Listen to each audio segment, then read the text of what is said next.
Hello all of you, welcome back to my channel. मैं आज आप लोगों के लिए लेकर आ चुकी हूँ एक कलेक्टिव रीडिंग जिसका टॉपिक रहने वाला है कल रात आपके पर्सन आपके बारे में क्या सोच रहे थे। कल रात सोने से पहले, कल रात के समय आपके पर्सन की फीलिंग्स, इमोशंस, थॉट्स आपको लेकर क्या थे, हम ये जानेंगे। ये रीडिंग जनरल है, कलेक्टिव है। हो सकता है कि आपकी सिचुएशन से एक्यूरेटली रेजोनेट करे, हो सकता है सिर्फ कुछ % रेजोनेट करे, तो ओपन माइंडेड होकर सुनिएगा और ज़बरदस्ती अपने आप को रीडिंग में फिट इन करने की कोशिश मत कीजिएगा। जितना आपके साथ रेजोनेट होता है उतना ही एक्सेप्ट कीजिए and leave the rest, because ये रीडिंग सभी ज़ोडिएक साइंस के लिए है, हर उम्र के व्यक्ति के लिए है, टाइमलेस है। आइए देखते हैं कि कल रात वह आपको लेकर क्या सोच रहे थे। ज़्यादा समय व्यर्थ नहीं करेंगे, रीडिंग स्टार्ट करेंगे।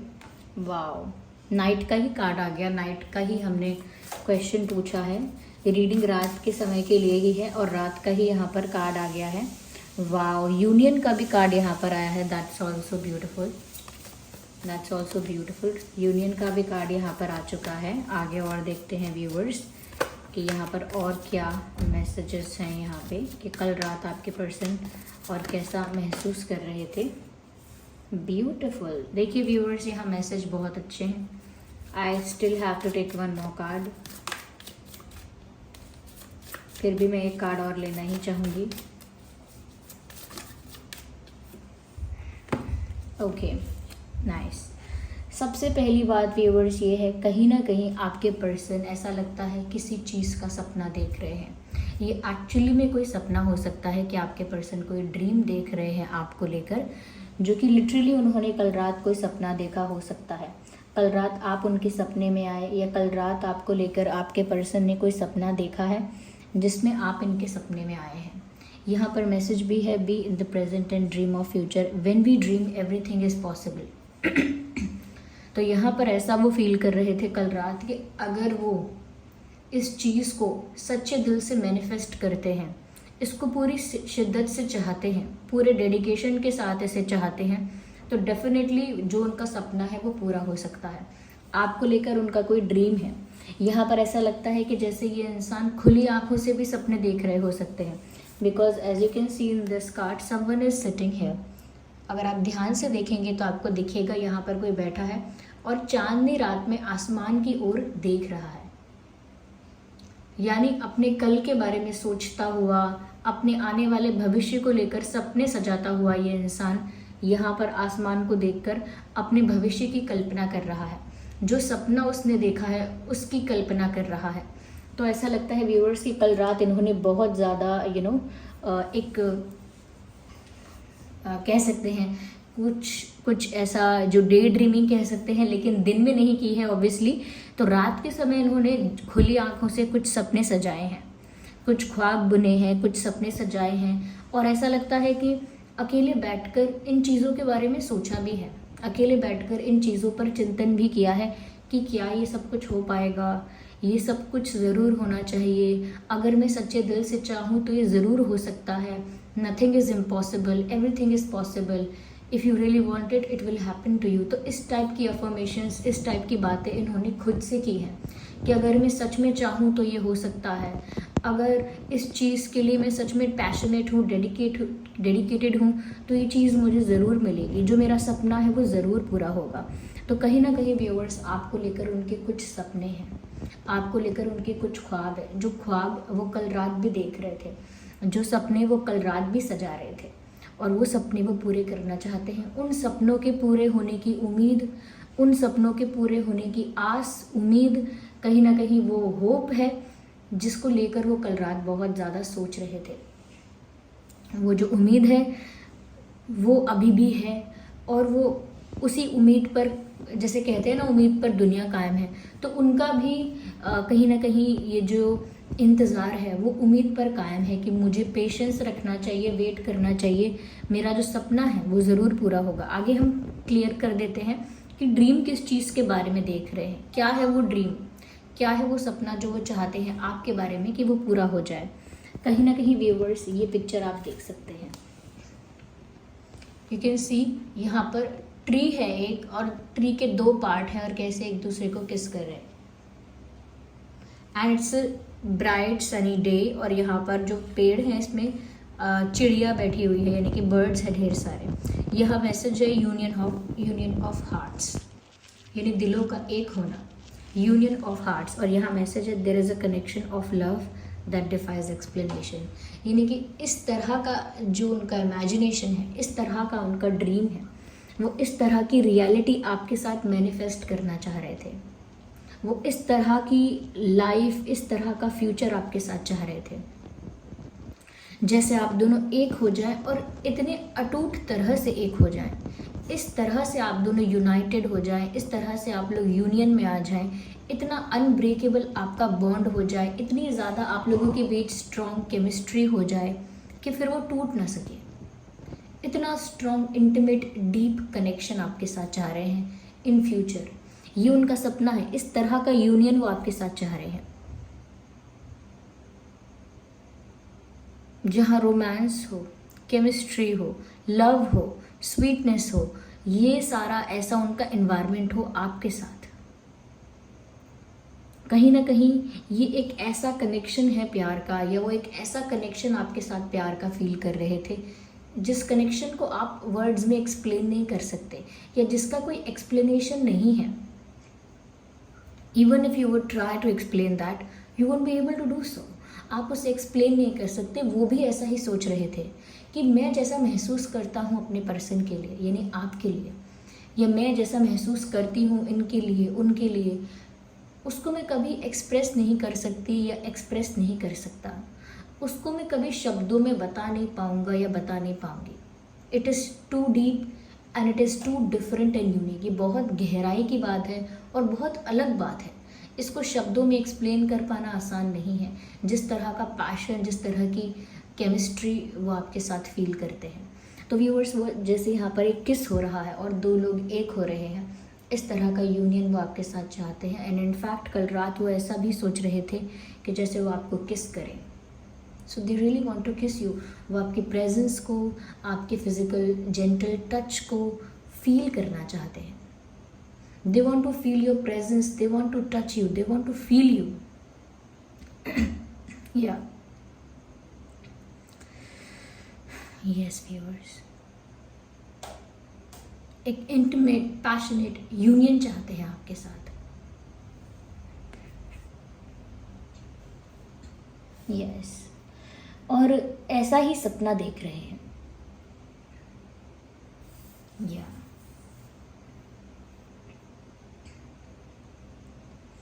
दे आर ड्रीमिंग अबाउट इट। तो बहुत ज़्यादा केमिस्ट्री, बहुत ज़्यादा रोमांस यहाँ पर दिख रहा है। कहीं ना कहीं कल रात ऐसा लगता है व्यूवर्स कि जैसे इस इंसान ने एक बात रियलाइज़ की है अपने बारे में, या एक बात उनको समझ में तो आ गई है। बिकॉज हमें यहाँ पर जो मैसेज दिख रहा है, be willing to express love, when we express love we begin to receive more love. कहीं ना कहीं उन्हें ये बात समझ में आई है, या ये बात उन्हें महसूस हुई है, इस बात का एहसास हुआ है कि जब हम अपना प्यार एक्सप्रेस करते हैं तो हमको रिटर्न में और प्यार तभी मिल पाएगा। अगर वो अपना प्यार एक्सप्रेस ही नहीं करेंगे, अपना प्यार दिखाएंगे ही नहीं, कन्फेस भी नहीं करेंगे, एक्सप्रेस भी नहीं करेंगे, शो नहीं करेंगे अपना प्यार, तो फिर वो आपसे कैसे एक्सपेक्ट कर सकते हैं कि आप भी उनसे उतना ही प्यार करो।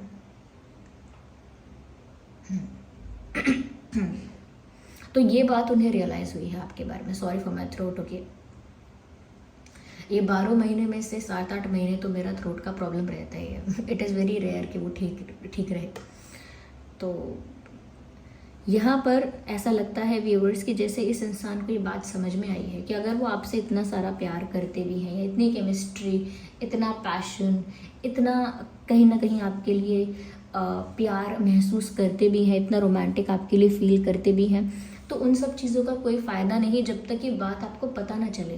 क्योंकि अगर वो ऐसा एक्सपेक्ट करते हैं, इस चीज़ का वेट करते हैं कि यूनियन हो, एक कंपैशनेट पैशनेट यूनियन हो, तो व्यूअर्स वो आपसे इतना प्यार कैसे एक्सपेक्ट कर सकते हैं जब वो अपनी तरफ से प्यार को शो नहीं कर रहे हैं, एक्सप्रेस नहीं कर रहे हैं। और now be willing to express love. अब जैसे वो रेडी हो रहे हैं, विलिंगली अब रेडी हो रहे हैं अपने प्यार को एक्सप्रेस करने के लिए। अब जैसे तैयार हो गए हैं कि हाँ मुझे अपना प्यार एक्सप्रेस करना चाहिए, हाँ मुझे अपने प्यार के बारे में शो करना चाहिए, कन्फेस करना चाहिए। तो अब जैसे रेडी हो रहे हैं वो, अपने आप को उन्होंने जैसे मेंटली प्रिपेयर किया है कि हाँ मुझे अपना प्यार एक्सप्रेस करना है, हाँ मुझे अपना प्यार कन्फेस करना है, हाँ मुझे अपना प्यार जताना है, दिखाना है, जिससे कि व्यूअर्स आप इनके प्यार को समझ पाओ और फिर आप भी उसी तरह से रेसिप्रोकेट कर पाओ, या आप भी फिर उसी तरह से डिसीजंस ले पाओ, उसी तरह से बिहेव कर पाओ। क्योंकि जब तक वो आपको अपना प्यार एक्सप्रेस नहीं करेंगे, शो नहीं करेंगे, आपको हमेशा ऐसा ही लगता रहेगा कि ये इंसान पता नहीं करता है, नहीं करता प्यार, तो फिर आप भी अपने आप को पीछे ही खींचोगे। आप भी कभी अपने आप को इस कनेक्शन में आगे नहीं बढ़ा पाओगे, क्योंकि आपको हमेशा डाउटफुल लगेगा कि ये इंसान प्यार करते हैं, ये नहीं करते। तो अब ये प्रिपेयर हो गए हैं और कल रात ऐसा सोच रहे थे कि अब ये अपनी फीलिंग्स कन्फेस करेंगे। अब तक नहीं की तो क्या हुआ, लेकिन अब करेंगे। अब ये कुछ एक्शंस के थ्रू अपना प्यार आपको शो कर सकते हैं, कुछ जेस्चर्स के थ्रू अपना प्यार आपको शो कर सकते हैं, कुछ केयर कंसर्न के थ्रू, यानी आपकी चिंता करेंगे, आपकी केयर करेंगे, आपको प्यार जता सकते हैं। अलग अलग तरीके हो सकते हैं प्यार जताने के, लेकिन ऐसा लगता है now this person will start expressing love to you. अब ये अपना प्यार आपको एक्सप्रेस करना शुरू कर देंगे। Okay, blessings and miracles, everything has a gift. कहीं ना कहीं उनको लगता है व्यूअर्स कि उनकी लाइफ में जो हो रहा है वो हर एक चीज़ जो उनकी लाइफ में हो रही है वो एक मिरेकल और ब्लेसिंग है।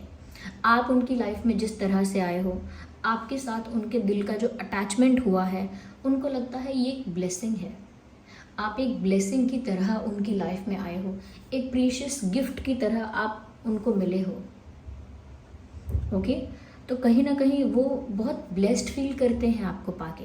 ये आपके साथ उनको कह सकते हैं कि आपके साथ उनका कनेक्शन बन पाया, या आपसे उन्हें प्यार हुआ, या आप उनकी लाइफ में आए, ये सब उनके लिए एक प्रीशियस गिफ्ट है। वो इन सब चीज़ों को कभी फॉर ग्रांटेड नहीं ले सकते, ऐसा लगता है। यस, उनको ऐसा भी लगता है व्यूअर्स कि अभी भी कुछ मिरेकल हो सकता है और आप दोनों का बहुत ही कंपैशनेट, बहुत ही इंटेंस यूनियन हो सकता है। उन्हें ऐसा लगता है कि अभी आप लोगों के बीच वो इंटेंस यूनियन, वो कंपैशनेट यूनियन अभी भी हो सकता है, और कुछ मिरेकल हो सकता है, कभी भी कुछ मिरेकल हो सकता है। या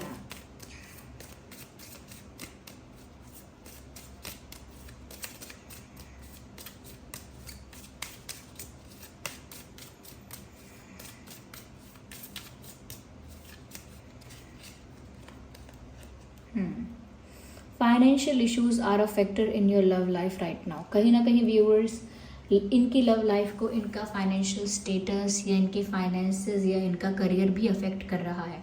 तो कल रात ये उस चीज़ की भी चिंता कर रहे थे। शायद इनका करियर राइट ट्रैक पर नहीं है, करियर में स्टेबिलिटी नहीं है, फाइनेंसेस को लेकर कोई स्ट्रगल है, कोई टेंशन है, उसमें भी स्टेबिलिटी नहीं है। तो कुछ कहीं ना कहीं ऐसा स्ट्रगल, ऐसा हार्डवर्क फाइनेंसेस की तरफ और करियर की तरफ भी चल रहा है या करना पड़ रहा है, क्योंकि वहाँ पर भी उनको स्टेबिलिटी नहीं है, और उस वजह से भी हो सकता है कि उनकी लव लाइफ अफेक्ट हो रही है, ऐसा उन्होंने सोचा है। या कल रात वो ऐसा सोच रहे थे कि ये फाइनेंशियल बर्डन, ये करियर इशू, ये फाइनेंशियल इशू कहीं ना कहीं मेरी लाइफ को अफेक्ट कर रहा है, स्पेशली मेरी लव लाइफ को अफेक्ट कर रहा है, ऐसा वो कल रात सोच रहे थे। तो हो सकता है करेंटली किसी फाइनेंशियल ट्रबल को, फाइनेंशियल इशू को, या किसी तरह की फाइनेंशियल अनस्टेबिलिटी या बर्डन फेस कर रहे हैं या डील कर रहे हैं। Okay, keep an open mind, your soulmate may differ from your usual type and expectations. Viewers, यहाँ पर कहीं ना कहीं ऐसा है कि आपके जो पर्सन हैं, उन्होंने जैसे पर्सन के बारे में सोचा था कि मुझे तो ऐसा इंसान अच्छा लगेगा, या मुझे वैसा इंसान पसंद आएगा, या मुझे वैसा इंसान अच्छा लगेगा जो दिखने में ऐसा हो, जो बातचीत ऐसा करता हो, उसने पढ़ाई लिखाई ये की हो, वो इस फील्ड का हो, वो उस फील्ड का हो, वो ऐसा इंसान हो, वो ये हो, यहाँ का हो, वहाँ का हो। तो उन्होंने बहुत सारी चीज़ें पहले सोची हुई थी, बहुत सारी चीज़ें सोची हुई थी कि उनको किस टाइप का पर्सन पसंद आएगा या किस टाइप का पर्सन उन्हें अच्छा लगेगा।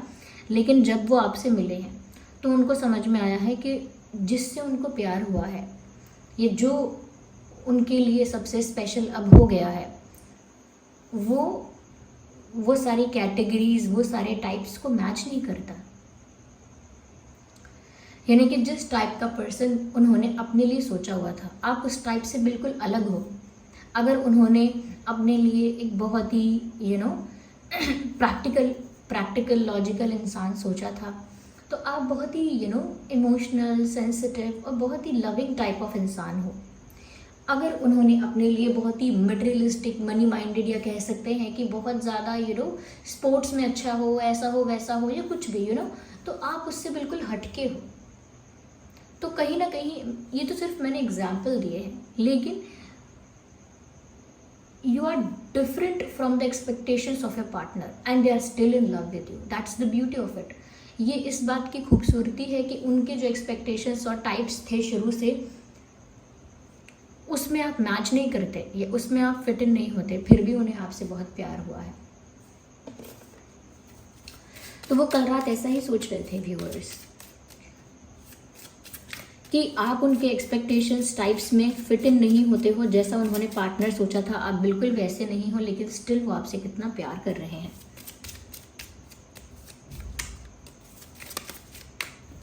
Okay, definitely someone from your past is returning to your life.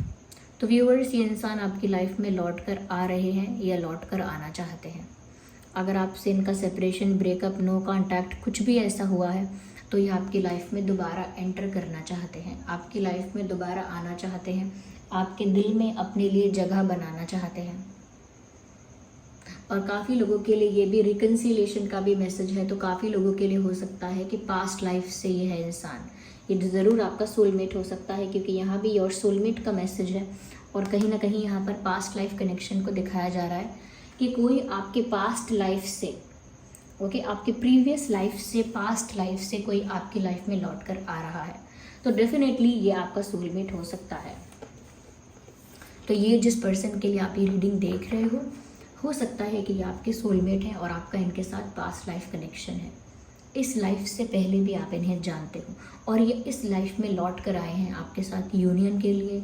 आपके साथ उनका जो भी प्यार है, जो भी आप लोगों का एक्सचेंज है, वो सब अभी भी अधूरा है। उन सब चीज़ों को पूरा करने के लिए ये इंसान इस लाइफ में दोबारा आपसे मिले हैं। तो कोई आपके पास्ट से लौट कर आया है आपकी लाइफ में और आ रहा है या आ चुका है, ये वही पर्सन है। Yes, healing family issues, you forgive, okay, your love life benefits as you forgive your parents. कहीं ना कहीं यहाँ पर एक फैमिली इशू हो सकता है। यहाँ पर फैमिली थर्ड पार्टी भी हो सकती है। अगर फैमिली थर्ड पार्टी नहीं है तो फैमिली का कोई इशू है इनका, फैमिली की तरफ से कोई प्रॉब्लम, कोई इशू, किसी तरह का कंट्रोल, किसी तरह का प्रेशर, किसी तरह का डोमिनेशन, ये फैमिली की तरफ से कुछ रुकावटें, रिस्ट्रिक्शंस कुछ है यहाँ पे ऐसा। क्योंकि उनकी फैमिली इश्यूज़ की वजह से उनकी लव लाइफ अफेक्ट हो रही है। साथ ही साथ उनके फाइनेंशियल इश्यूज़ की वजह से भी उनकी लव लाइफ अफेक्ट हो रही है। इस बारे में वो कल रात सोच रहे थे कि जब तक उनके फाइनेंशियल इश्यूज़ सॉर्ट नहीं होते हैं, ठीक नहीं होते हैं, या जब तक उनके फैमिली इश्यूज़ ठीक नहीं होते हैं, तब तक उनकी लव लाइफ अफेक्ट होती रहेगी। हो सकता है फैमिली किसी तरह का इंटरफेयर करती है, किसी तरह का प्रेशर क्रिएट करती है, किसी तरह से कंट्रोल करने की कोशिश करती है आपके पर्सन को, या रिस्ट्रिक्शंस लगाने की कोशिश करती है। तो यहाँ पर कहीं ना कहीं वो ऐसा सोचते हैं कि वो जानते हैं ये बात, ऐसा नहीं है कि ये बात आपको पता होनी चाहिए कि फैमिली थर्ड पार्टी है। वो खुद जानते हैं ये बात कि कहीं ना कहीं उनकी फैमिली एक रुकावट बनती है, या उनकी फैमिली कोई इंटरफेयर करती है या रुकावट डालती है। और वो ये भी समझ रहे हैं कि जब तक ये फैमिली इशू रिजॉल्व नहीं होगा, जब तक ये फैमिली प्रॉब्लम ठीक नहीं होगा, तब तक उनकी लव लाइफ ऐसे ही बार बार अफेक्ट होती रहेगी अलग अलग रीजंस की वजह से। तो वो कहीं ना कहीं अपने फैमिली इश्यूज़ को भी ठीक करना चाहते हैं और अपने फाइनेंशियल इश्यूज़ को भी ठीक करना चाहते हैं। फाइनेंशियल इश्यूज़ को भी ठीक करना चाहते हैं। या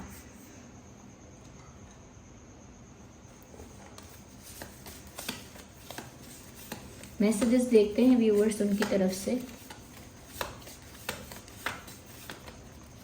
yours carry me now.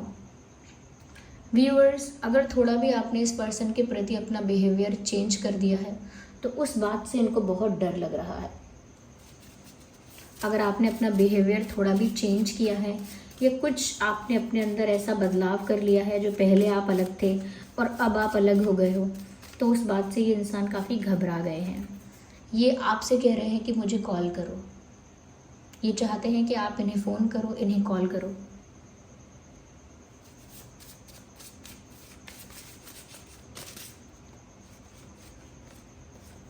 Dark phases and cycles. तो हो सकता है कि आपके पर्सन की लाइफ में कुछ कार्मिक साइकिल चल रही है, कुछ कार्मिक इश्यूज चल रहे हैं, कोई डार्क फेज चल रहा है, और जब तक वो कार्मिक साइकिल, वो डार्क फेज ख़त्म नहीं हो जाता तब तक आपके पर्सन पेशेंटली वेट करते रहेंगे, या तब तक आपके पर्सन को थोड़ा सा इंतज़ार करना ही पड़ेगा। क्योंकि करेंटली ऐसा लगता है कि इनकी लाइफ में डार्क फेजेस और डार्क साइकिल्स यानी कार्मिक साइकिल्स चल रही हैं, जिसकी वजह से फाइनेंशियल फैक्टर भी है जो कहीं ना कहीं लव लाइफ को अफेक्ट करता है, फैमिली इशू भी है जो लव लाइफ को अफेक्ट करता है। तो इन चीज़ों को सॉर्ट होने में या इन चीज़ों को रिजॉल्व होने में टाइम लगेगा। जब तक ये कार्मिक साइकिल एंड नहीं हो जाती तब तक ये इश्यूज थोड़ा बहुत अप एंड डाउन या थोड़ा बहुत ऑन एंड ऑफ चलते रहेंगे। तो कल रात वो सोच रहे थे इन चीज़ों के बारे में।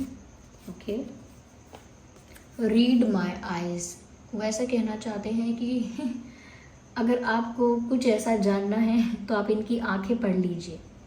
इनकी आंखों में आपको वो प्यार, वो सच्चाई, वो सब दिखेगा। कोई मन में डाउट है तो आप इनकी आंखें पढ़ लीजिए, आपको सारा जवाब मिल जाएगा। आपसे कह रहे हैं read my eyes. So this was the reading. I hope ये रीडिंग आपके लिए हेल्पफुल और रिलेटेबल रही है। चलिए मिलते हैं अगली रीडिंग में। वीडियो को लाइक करें, कमेंट करें, शेयर करें, सब्सक्राइब करें। Bye bye, take care.